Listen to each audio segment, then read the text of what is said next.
Вітаємо вас на українській телемережі «Контакт». І сьогодні маємо великий привілей мати на екрані і поговорити на дуже важливу тему історії України. Тим разом тема Babyn Jar. Професор пан Magocsi, вітаємо вас. Дякую за прийняття. Yeah, and thank you for allowing us to sort of grill you a little bit about history and memory about Babyn Jar. Now, the world has been aware of the Holocaust, and especially aspects like Auschwitz. But for some reason, Babyn Jar is either less or not known at all. And would you be able to explain like what you're trying to do with this book in relation to this awareness, and maybe to help us focus a little bit about the big picture of Babyn Jar? How many people actually died? How many were Jews? And how many were Ukrainians, POWs, and all the other things that were happening during the war at that time? Well, you've just posed several questions, so I'll I'll try to address as I remember them a little bit systematically. The first interesting question is why, for instance, when one thinks about the Holocaust, everyone knows about Auschwitz, and very few people know anything about Babyn Jar, even where Babyn Jar is. Well, and of course, for our readers or for our listeners, I'm assuming that everyone knows where Babyn Jar is, but maybe not. Maybe not. It's in the kind of northwestern suburbs of Kiev, the capital of Ukraine. And why Auschwitz and not Babyn Jar as part of the general knowledge of this period? To simplify and give an answer as quickly as possible, one can say that that is a reflection of the general lack of awareness and knowledge of the world to the east. As a, for instance, somewhat analogous, how many people knew or even heard about the Great Famine, the Holodomor of the early 1930s, until it was brought to the attention in the 1980s by Western scholars. No idea of what went on, because in general, either Eastern Europe, and in this case the former Soviet sphere, was not of specific interest other than for geopolitical purposes. And so by the same token, here you have Jews being murdered in Eastern Europe, in the former Soviet sphere, and yet we know little about that in the West and everything about Auschwitz. Also, the form of the liquidation of human beings seemed to be much more brutal, more on an industrial scale, and granted also in terms of numbers with regard to Auschwitz. And Auschwitz was a site where Jews from various parts of Europe were brought, whereas Babyn Jar was really a site where specifically the Jews of Kiev and then subsequently others ended in a dastardly manner. Now you presented this series of lectures back in 2016, I think it was, at the 75th anniversary, and now you're bringing up this book now. What is the update here? And I understand this time it's also in collaboration with Pan Hrinevich in Kyiv. Mm-hmm. So how different is the presentation then and now, and the process of collaboration? Yes, as part of the 75th anniversary or commemoration of Babyn Yar under the auspices of the Ukrainian Jewish Encounter, which is this non-governmental organization based here in Canada, specifically in Toronto. We worked with colleagues in Ukraine to commemorate for an entire week, actually, the 75th anniversary of Babyn Yar, which would have been in 2016.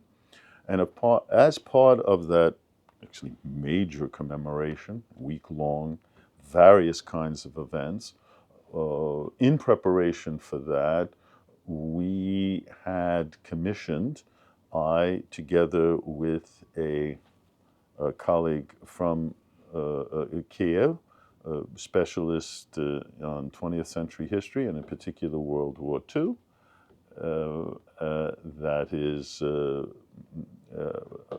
Vladislav Hrinevich, and Vladislav Hrinevich Sr., I might add, because there is also a junior. And we put together effectively a book, but a book not written by one person, but by a series of people. And a plan to put together a book. And we started actually 2 years previous to 2016, so this process began in 2014, invited a series of distinguished scholars, both from Ukraine and from other parts of the world, Europe, North America, to write specific chapters for a future book.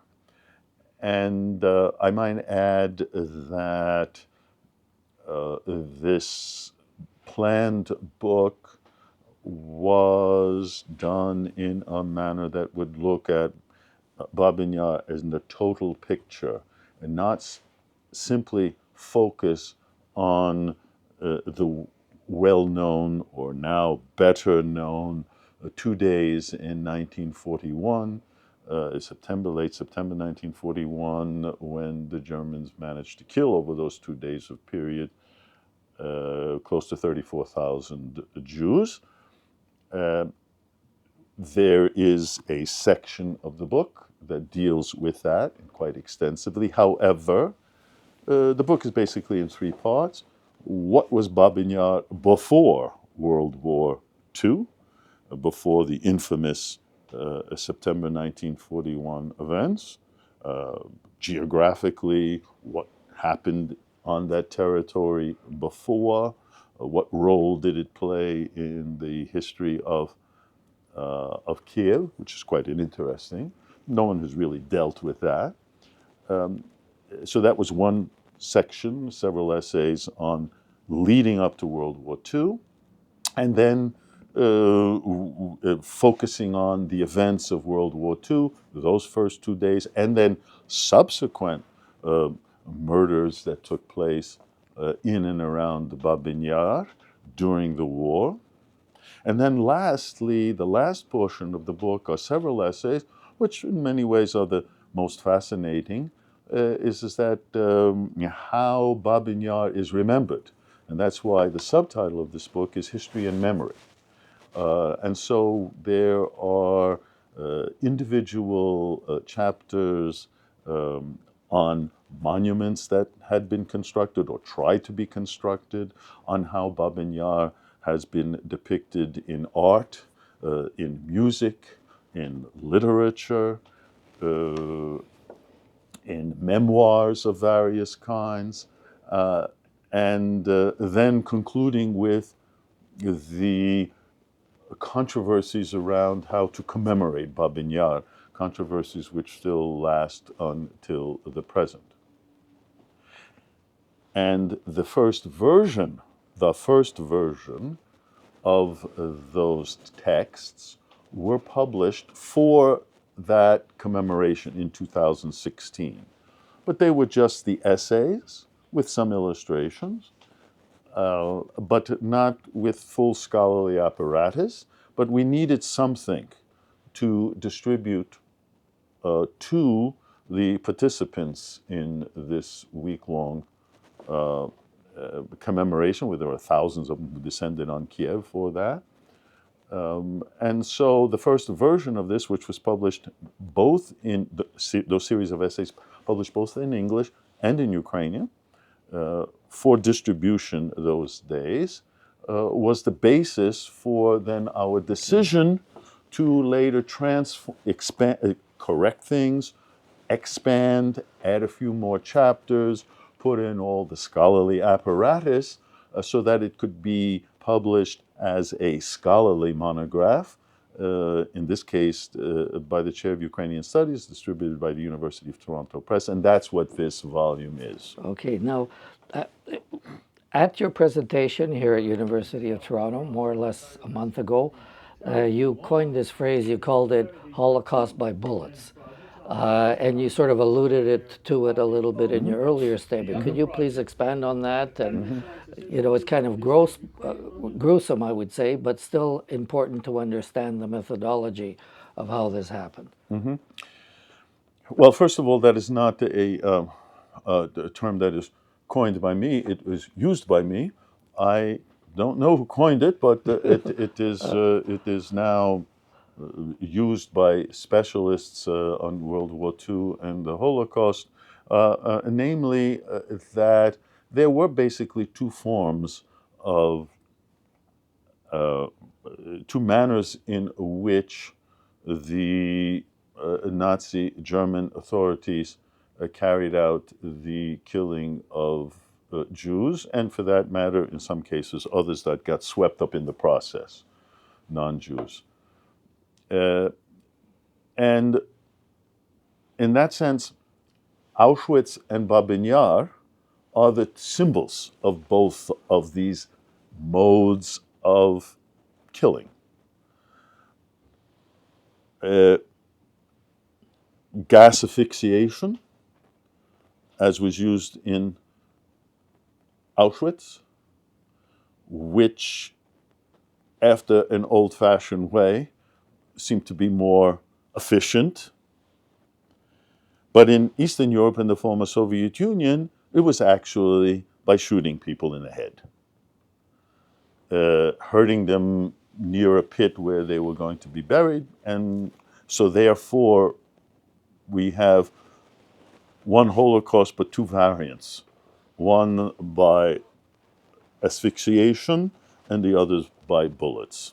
So that's where that phrase comes up, Holocaust by bullets, which is applicable to all of Eastern Europe, the former Soviet sphere, and Babyn Yar is the kind of ultimate symbol of it.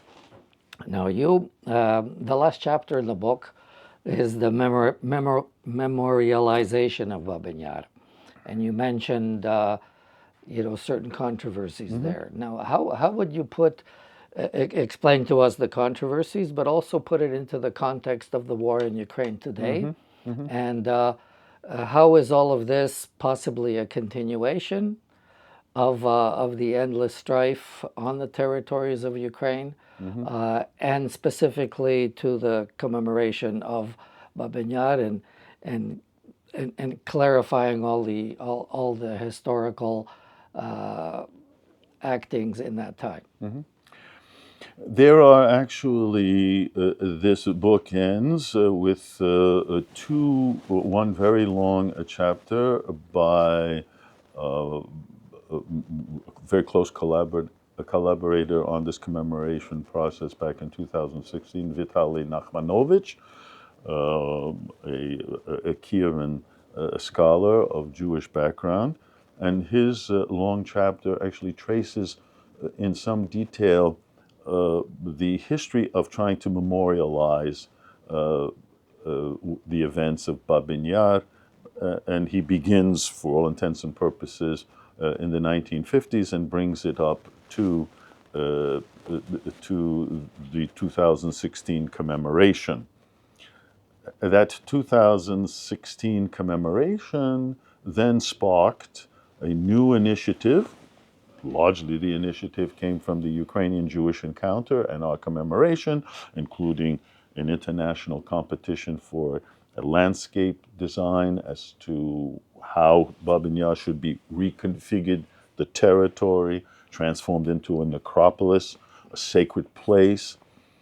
And the second of those two essays at the end is one by me, which then brings the situation from 2016 up to the present. And in that sense, in answer to your query, to make a long story short, two projects developed as to how to commemorate Babyn Yar.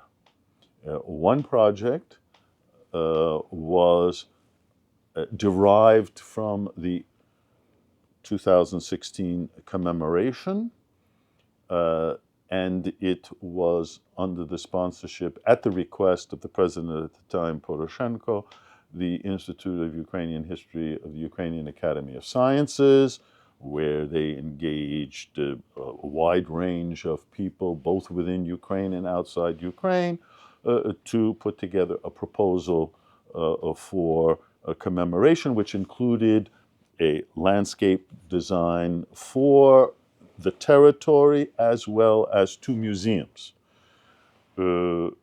This was a project that was carried out by and proposed by scholars from Ukraine, both of ethnic Ukrainian, Jewish background, any background, specialists. So it was, in a sense, a Ukrainian project, and a Ukrainian project that would be focusing on the Holocaust throughout Ukraine, as well as another museum specifically to the events of the war. Another project, however, that started soon after the 2016 commemorations was initiated by an oligarch originally born in Ukraine, but who had spent most of his life, professional life certainly, in Moscow and London, or on the French Riviera, as oligarchs from Russia do. He, Mikhail Friedman, together with two other people, other oligarchs, but he put in the most money, large sums of money, created an international body to also make proposals of what to do on the grounds of Babyn Yar, and very controversially engaged a one we could call a creative artist, a man named Ilya Krzyżanowski, also working primarily out of Russia, to make proposals of and to start to carry out what should be done on the territory of Babyn Yar. And these two projects were in competition in many ways. One could call them the Ukrainian project and the Russian project. And then came the second phase of the war in February 2022, and for all intents and purposes, everything stopped. And that is the situation where we are today. Commemoration at Babyn Yar, and I might say commemorations in general, are controversial subjects, ranging from the memorial to the Vietnam War in Washington, where in the end we had two memorials, right? A traditional one and a modern one.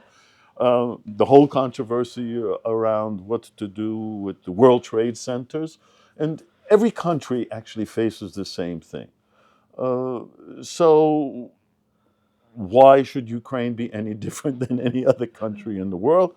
And so we have now this controversy as to what, in the end, when a more stable situation prevails in Ukraine, how this particular monument, and we also have the other problem of monuments surrounding the Holodomor in Kiev, how the Babyn Yar commemoration is going to work out.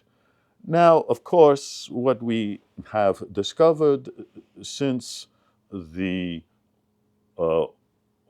second phase of the war, there was suspicion beforehand, but now it's clear that the lead figure who had been putting up all of the funds for the quote-unquote Russian project to commemorate Babyn Yar was an oligarch in the inner circle of Putin, self-described, by the way. And so this now became, one would think, a very serious issue, an issue in which money from the Russian Federation in one form or another is being used, and someone who is in close proximity to the leader of the Russian Federation and who has influence inevitably as to how the memorialization should be done, what are the emphases that can be, and all of this is, I would think, exceedingly problematic. But it's not clear which of these two, the Ukrainian or the Russian project, the government of the present president of Ukraine will in the end support. So that's the basis of this controversy around memorialization. Well, Dr. Pavlo Magocsi, thank you very much for being with us today. As we close, maybe we could bring up the book co-authored by Professor Hrinevich and Professor Magocsi. Hrinevich in Kyiv in Ukraine and Magocsi here at the University of Toronto. Babyn Yar, History and Memory.